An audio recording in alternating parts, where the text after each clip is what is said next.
Hey, are you on thyroid medication but wish that you didn't have to be? If so, you're not alone. So many feel the same way that there's been several large studies done, and I'll talk about them and tell you what this whole process looks like and whether or not it could be an option for you. My name is Dr. Alan Christensen. I am a consulting naturopathic endocrinologist. Okay, so the studies, they found that 84% of people on thyroid medication can successfully lower their dose. Successfully means they don't feel worse, they probably feel better, and their thyroid levels are stable. Now, of them, about half can come off altogether. So no meds. Seriously, this has been shown in many large studies. This is huge. So who could consider this? Well, number one, gotta have a thyroid. So if it was taken out or if it was radio ablated, not an option. Number two, can't be pregnant.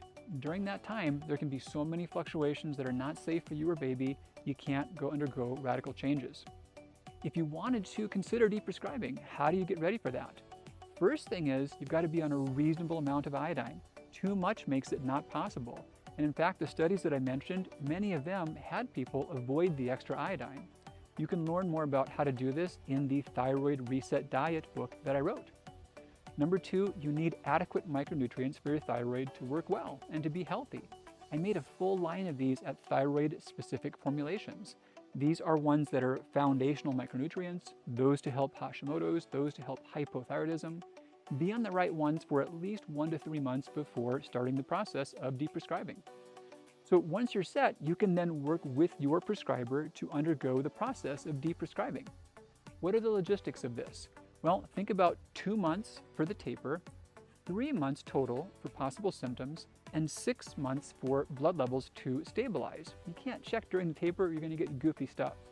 In the studies, they would do a 25% dose reduction every other week for 2 months total. About a third of people had symptoms that were just no big deal that went away. A third of people had no symptoms, and another third had symptoms that made them pause the taper where they were. Those are typical expectations. But most people, 84%, could have their thyroid work more, and half could have it take over completely, which is a huge win. Making thyroid hormones is not the same as taking it. We can never do as well as our body does by itself.